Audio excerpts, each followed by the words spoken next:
Braukšana ar ragavām nav tikai bērnības nodarbe. Kā izrādās, tās joprojām spēja aizraut arī pieaugušos. Cēsu pievārtē Ozokalnā nedēļas nogalē notika pirmais ragavu braukšanas amatieru kauss, kas pulcē 25 interesentus. Ideja par sacensību rīkošanu radusies iepazīstot citu valstu pieredzi, kur tās ir ļoti populāras. Turklāt Ozokalns gan kamaniņu braucējiem, gan bobslīstiem ir vēsturiska vieta. Šī ir vēsturiska vieta, kur ir pirmā ragaviņu bobslēja trasa Latvijā bijusi jau pirms 43 gadiem. Šeit ir skolojušies mūsu olimpiskie medaļnieki Vera Zazuļa, Ingrīda Amantova, Dainis Bremze, tad arī Zintis Ekmans, Jānis Cipurs. Visi šeit ir izgājuši šo sākuma skolu. Vienkārši tā ir sanācis, ka tagad mēs šeit esam. Mēs esam aizsākuši atkal šo ragaviņu braukšanu, bet nu jau amatieriem. Un domājam, ka tas būs kā populārs tautas sporta veids, jo Alpos tas ir ļoti populāri cilvēkiem sestdienā, svētdienā atbraukt un vienkārši pabūt svaigā gaisā, būt jautrībā un arī pie reizes piedalīties mačos. Ņemot vērā, ka šoreiz ragavu braukšana atšķīrās no ierastās laišanās lejā no kalna, lai sacensībās piedalītos, interesantiem vispirms bija jāiegūst instruktoru atļauja, jeb jānodemonstrē savas braukšanas prasmes. Ragavu braukšanas sacensības norisinājās puskilometru garā trasē, kurā ir iespējams attīstīt pat 60 km/h lielu ātrumu.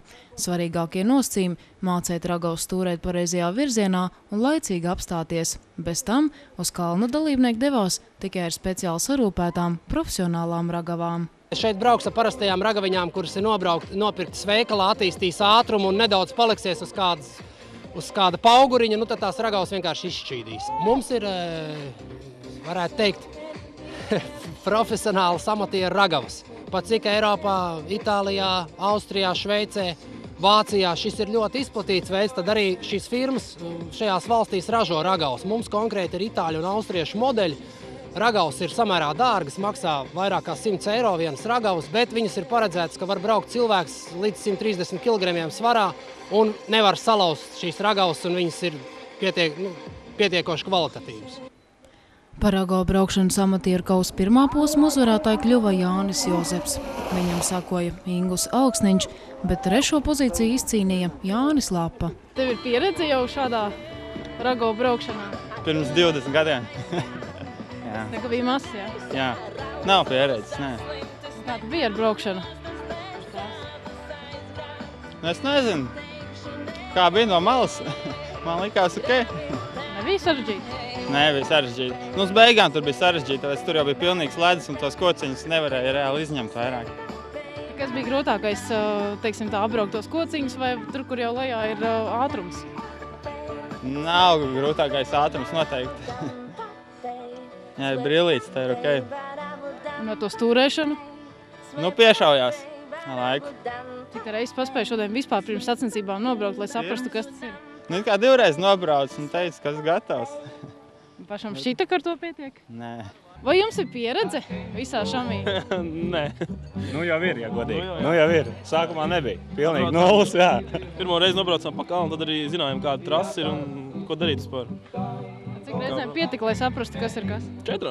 Cik mēs braucām? Jā, 4. 5. jau raita aizgāja. 5. jau kulinīts lejā, ātrums, viss notiekās. Bremzēšana, slaloms, stabiņa izbraukšana. Noteikti slaloms. Galvenākais bija tas, galvenais sabremzēties pēc slaloma. Jo, ja tu nesabremzējies, tad bija liela daļa aizbrauc pa taisnu, un tāpēc ir tik zaudējuši savas vietas. Tieši tā, tās grūtības radīja ledus, kas ir starp stabiņiem. Jā, tur bremzēja diezgan nereāli bija. Tāpēc arī bija ļoti daudz dalībnieku vienkārši brauc taisni. Es tā skaitā. Pirmais brauciens vienkārši pa taisnu no kociņās bija. Bet, piešāvās, kad brauciem piešāvās. Jātrenējās. Jaunas izjūtas, kā teikt. Tieši tā, jā. Āķis lupā ir un tagad vienkārši jāgaida, kad novāks dekorācijas un aiziet atkal. Iecerēts, ka ragavu braukšanas amatieru kauss izveidosies kā tradīcija un šādu nākotnes sacensībām novēl arī to dalībnieki. Gan sacensību gars, gan emocijas un nelielā deva adrenalīna ir pietiekami labs iemesls, lai sacensības kļūtu par populāru atpūtas veidu.